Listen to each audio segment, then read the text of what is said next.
Childcare is a wife's job, isn't it? Not just childcare, but housework and taking care of the husband, it's all the wife's job. My husband, Michael, yelled at me with a contorted face. His words filled my heart with frustration and sadness. Unable to sort out my emotions, I stood there dumbfounded when I suddenly heard crying. Startled by Michael's loud voice, our twins had started crying at the same time. I hurried to soothe them, but Michael, annoyed by their crying, cursed and quickly left the house. Where did the kind husband I used to know go? When was the last time I saw him smile gently, the way I loved? He changed after we got married. He treats me like a housekeeper and behaves unreasonably. Even now, with our children born, his arrogant attitude remains the same. Moreover, he pushes all the childcare onto me, demanding I handle the housework and his personal care as well. I had hoped that he might return to his kinder self after our children were born, but that hope was quickly shattered. How many times have I hoped and been disappointed by Michael? A sense of emptiness wells up inside me. Still, being on parental leave, I have no choice but to rely on him financially, so I grit my teeth and endure his unreasonable demands. Time passed, and one day when he came home from work, he said, "You know, I got laid off. So you're gonna have to support me now." He said it with a smirk, as if it was the most natural thing in the world. To that, I firmly replied, "Isn't it a husband's job to earn? I have no use for a husband who can't fulfill his duties. Get out." My name is Jennifer. I joined my current company right out of college, and before I knew it, I was almost 30. While my friends from school were getting married and finding happiness, I had been focused solely on my career and hadn't had any significant relationships. Feeling a bit anxious about this, I finally found a boyfriend. His name was Michael. Michael was a colleague who transferred to my department, and we hit it off at a company social event, leading to us dating. He was 2 years younger than me, but I really liked his calm and generous nature. After a few years of dating at work, we got married when I was 32. I thought I would have a happy married life with the gentle Michael, but his true colors showed soon after our marriage. Michael started treating me like a housekeeper from the first day we lived together. "Hey! What about dinner? I'm starving here." While I was busy unpacking from our move, Michael yelled from behind. Shocked by his rough tone and words, which I had never heard before, I froze. "Hey! Are you listening? Get dinner ready, now! Hey!" Yelled it again, I turned to Michael with a forced smile. "Sorry, I haven't finished setting up the kitchen yet. Should I go buy something from the store? Or maybe we can order delivery." Before I could finish, Michael clicked his tongue in irritation and walked towards the door. When I hurried after him, Michael glared at me and spat out, "I'll eat out." Then maybe I should come too?" I said that and hurried to get ready, but Michael abruptly shut me down with a "Don't come with me." I froze, my body trembling, as Michael continued in an irritated tone. "Make sure you finish cleaning up before I get back. Can't relax in such a cluttered room." With that, he roughly closed the door and left to eat alone. I stood there, stunned, rooted to the spot. Was that really Michael just now? I found myself muttering. The Michael I just saw was nothing like the always gentle and calm Michael I knew, filling me with anxiety. Maybe he was just really hungry. I held a faint hope that he might return to his usual self after eating out. But days passed, and the kind Michael never returned. However, at work, where others could see him, he behaved as gently as before. The drastic difference between Michael at work and at home made me wonder if he had a split personality. So, my life, far from the happy newlywed life I had imagined, continued, and about 2 weeks later, I found out I was pregnant. Moreover, it wasn't just one baby, but twins. The realization that I was carrying twins filled my heart with joy. Even after finding out about the pregnancy, Michael's unreasonable behavior towards me at home didn't change, but I hoped that he would return to his kinder self once the children were born. Time passed, my belly grew significantly, and I took maternity and parental leave from work. And then, I successfully gave birth to twins. I was truly happy to have given birth to twins, but the task of caring for them was several times harder than I had imagined. Despite being prepared, the first-time parenting experience meant I spent every day incredibly busy. However, Michael didn't help at all. Instead, he tried to make me do all the housework and even take care of his personal needs as before the birth. Unable to take it anymore, I finally spoke up to Michael. "Hey, Michael. You can see I'm swamped with taking care of these kids. I can't possibly do everything. Can't you at least change a diaper or something?" At my words, Michael's face turned red with anger as he yelled at me. "Huh? Why should I have to do that? I'm the husband. A husband's job is to earn money outside. So, childcare is a wife's job, right? Not just childcare, but housework and taking care of the husband, it's all the wife's job." Michael's words left my heart a mess of frustration and sadness. As I stood there, dazed and unable to sort out my emotions, I was jolted back to reality by a crying sound. Perhaps startled by Michael's loud voice, the twins started crying simultaneously. I rushed to soothe them, but Michael spat out, "Shut up. I can't stand this house," and fled outside. This behavior shattered any hope I had that he might become the kind man he was before once the children were born. How many times have I been hopeful and then disappointed by Michael? A sense of emptiness surged within me. Yet, during my maternity leave, I had no choice but to rely on Michael financially, so I gritted my teeth and endured it. I somehow managed to handle the twins' childcare, the bare minimum housework, and Michael's personal care. Since my parents live far away, they couldn't often come to help. I spent every night soothing the twins who cried at the same time, resulting in constant sleep deprivation. Amid these challenging days, I eventually became ill and had to be hospitalized. However, Michael, claiming he was busy with work, didn't even visit me. When my parents found out that I had collapsed, they immediately came to help and stayed at my house for about a week. They took care of me while I was in the hospital and also looked after the twins, who were steadily growing. Their support allowed me to focus on getting better.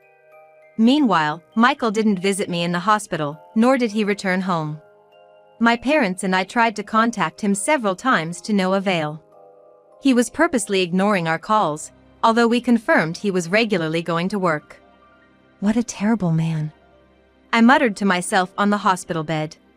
At that moment, I completely gave up on relying on Michael for anything. Once I recovered and was discharged, I returned home, and my parents went back to theirs. A few days later, Michael casually returned home without any apology or words of concern for me.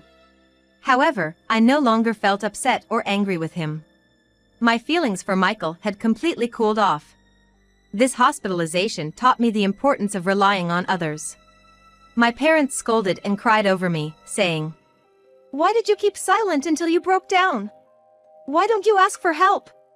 It doesn't matter that we live far away.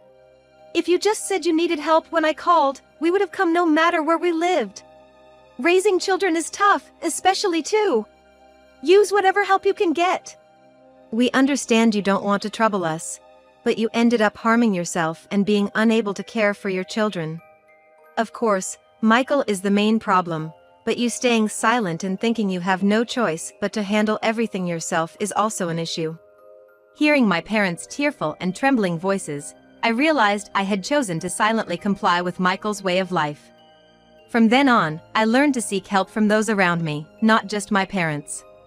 I started utilizing community childcare support services to find time for myself and joined a community of parents raising twins. Just knowing I wasn't alone brought me a sense of mental relief. Surprisingly, Michael, who had once seemed so terrifying, no longer scared me. He was just a coward. Perhaps he was accumulating too much stress at work, and he made me his outlet. He probably felt superior because he was financially supporting me, who was overwhelmed with taking care of the kids. His not harming the children wasn't due to any ethical sense.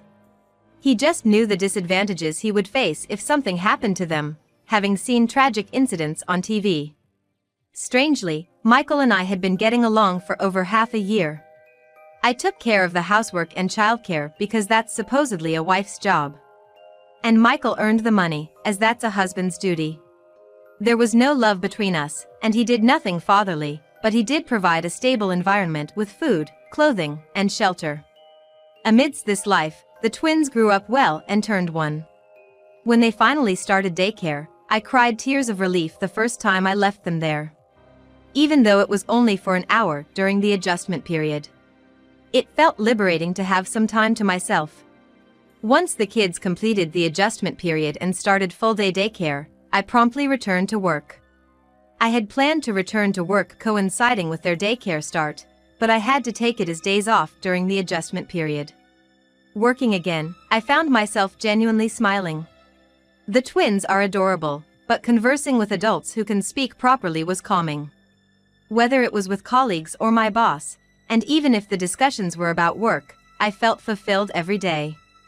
I was determined to work hard and save up money. Just when I was thinking this, Michael came home from work and blurted out, "You know, I got laid off. So now you gotta support me."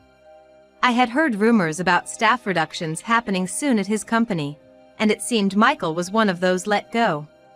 He was never great at his job, making careless mistakes and even once shredding important documents.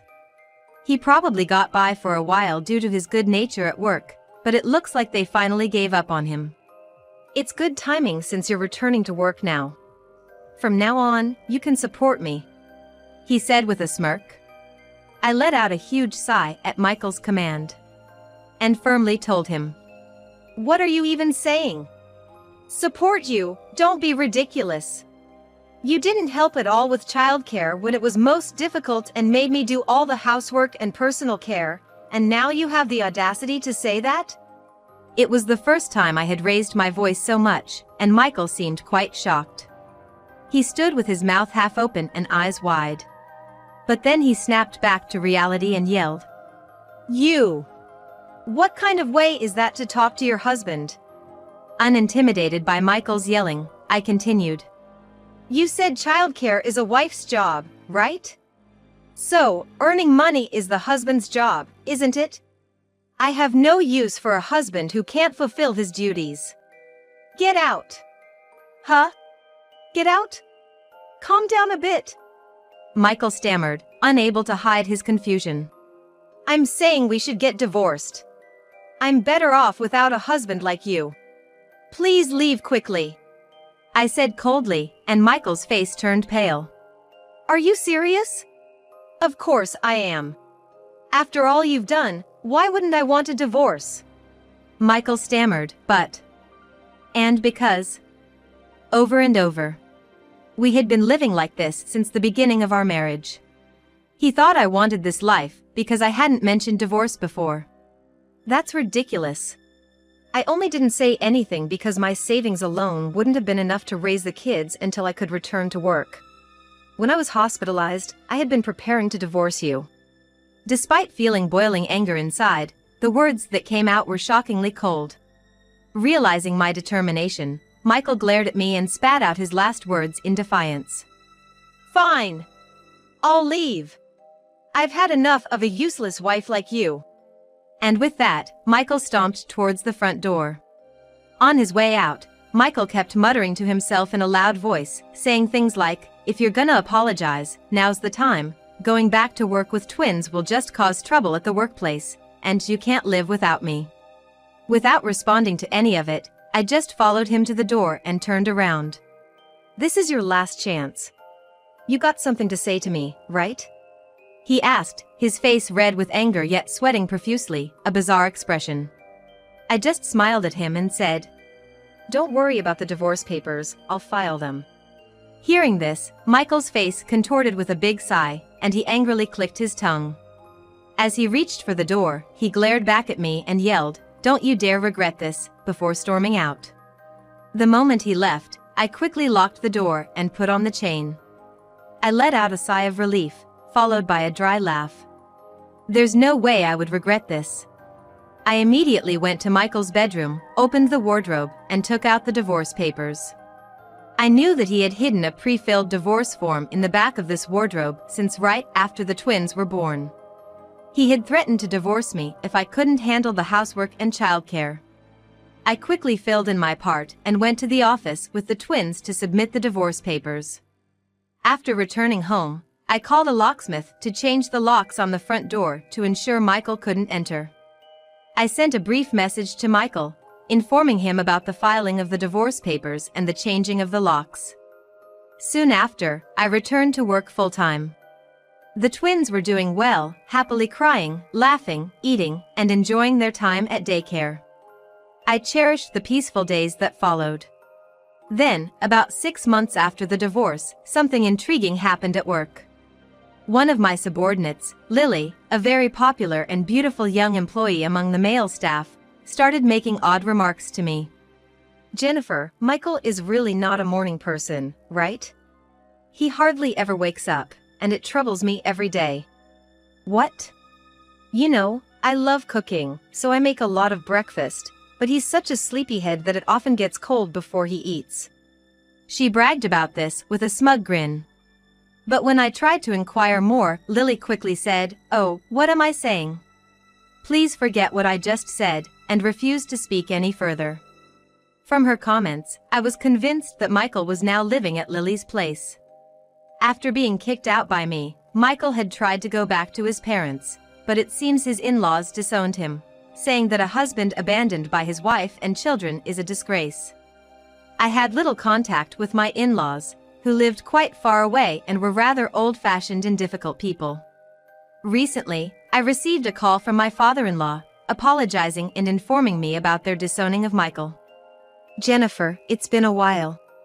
I heard from Michael. I'm really sorry about our son. We've disowned him. We regret not being able to help you before." And then, I even received words of support, saying that I could ask for help with anything if I ever faced any trouble. This is probably how Michael, having been kicked out of his parents' home and with nowhere else to go, ended up moving into Lily's house. Lily began to repeatedly tell me things like, "I'm the only one who really understands Michael," and "I'm glad that nuisance is finally out of the way." From her statements, I was convinced that the two of them had been having an affair since Michael and I were married. I gathered evidence through other employees' testimonies and hiring a private investigator. As a result, I managed to collect definitive proof of their affair during our marriage. Lily had been openly talking to colleagues about her relationship with Michael and had boasted by sending several photos of them looking intimate. Some clearly taken in a hotel, making it relatively easy to gather evidence of their affair. Armed with this conclusive evidence, I consulted a lawyer and sued both Michael and Lily for damages. Michael yelled, "Why now?" To which I replied, "It's all because of Lily." When Lily confronted me screaming in a high-pitched voice, I just smiled sweetly and said, "Thanks for confessing that you've been having an affair with Michael all along. Honestly, I had no idea he was cheating. But, thanks to you, I was able to gather evidence and sue both of you for damages." Lily twisted her once beautiful face into something monstrous as she yelled at me. However, it was her fault for trying to assert dominance over me for a moment of superiority. She could have stayed silent and nothing would have been revealed. I responded with the biggest smile I've had recently, reminding her to quickly pay the alimony. A few days after the alimony demand, Michael called me. "Jennifer, it's been a while." His voice lacked the fierceness it once had, sounding weak and defeated. "If you have something to say, please go through my lawyer. I'm hanging up now." As I firmly stated this, Michael began to sound desperate. "Wait! Look, I can't pay the alimony! I haven't found a new job yet. I was being supported by Lily." "Your circumstances are none of my concern. Please pay the alimony." I said this dismissively, and I could hear Michael sniffling over the phone. "Don't be so cold. Lily broke up with me. I didn't know she was so heartless." Apparently, Michael had tried to raise money for my alimony by selling Lily's cherished designer bags and clothes without her knowledge, which led to Lily finding out and promptly dumping him. "I got kicked out of Lily's place, and now I'm just staying at a motel. My savings are almost gone. I can hardly afford food. Huh, I don't care. Just make sure to pay the alimony. What's with that attitude? Your ex-husband is suffering here. Can't you show a little compassion? Michael's voice was filled with tears, desperately appealing to me. I sighed deeply and replied, I had many difficult times too, but you never helped me. Why do you think you deserve help now? Goodbye. And with that, I unhesitatingly ended the call. I think I heard Michael scream as I hung up, but I felt no pity for him. Meanwhile, Lily also approached me at work, crying, Jennifer, please, cancel the alimony claim. I've been supporting Michael all this time. I don't have any money. She tried to cry her way out of it after her anger and stubbornness failed to sway me. Her overly dramatic crying didn't elicit the slightest bit of sympathy from me. That's not my problem. Besides, this is a workplace. Aren't you ashamed to expose your disgrace like this? Lily's loud wails drew the attention of not only our department but also employees from other departments. She probably wanted to isolate me as the heartless woman who wouldn't respond to her tears, but it was clear from the looks of my colleagues that nobody sided with Lily. The situation escalated to the point where our manager had to step in, and Lily, who was acting like a madwoman, was told to stay home for a few days. Although I hadn't spread the news about Lily and Michael throughout the company, her shouting made the whole story public. Afterward, it was discovered that Lily had also been involved with another married man. As a result, she was transferred to a department known for being a bit tough. This transfer effectively meant a demotion for her, as her salary was reduced. The department she was moved to is full of strong-willed and strict part-time ladies. Naturally, these ladies in her new department were aware of Lily's affair and the alimony demands against her, so they were very cold towards her and often made sarcastic comments. Lily, crying every day, kept saying she wanted to quit. But she couldn't resign due to her debts and the alimony she owed me, leading her to endure tough days. When I recently passed by Lily at the office, she had lost all her former glamour, wearing a somber and gloomy air. Our eyes met briefly, but she, apparently too exhausted to appeal to me anymore, awkwardly looked away without saying a word. As for Michael, he managed to find a cheap, run-down apartment but was struggling with his job search. His inability to take care of himself left him looking disheveled, and he was rejected from all full-time job applications. He resorted to working long hours in day labor jobs, suffering from lack of sleep and loneliness. Still, he was trying his best to pay the alimony, as indicated in his voicemail messages. Michael regularly left updates about his life on my answering machine, always ending his messages the same way. Hey, Jennifer. I feel like I'm going to collapse living like this. Continuing to pay the alimony is just too hard. There's no hope for the future. His attempt to gain my sympathy, likely hoping I'd reduce the alimony, was transparent, so I'm considering blocking his calls. After my divorce from Michael, I thought I was done with marriage, but then I had a wonderful encounter. I met a single father in a community for parents raising twins. Coincidentally, we lived close to each other and began to help each other out. He had also been cheated on by his ex-wife and had gone through a period of distrust in people, becoming quite withdrawn. However, he cherished his children and said they were the reason he managed to pull through. We had many things in common and shared our struggles, which naturally brought us closer. Our children got along well too, so we decided to get remarried. Now, we're a lively family of 6, enjoying our days together.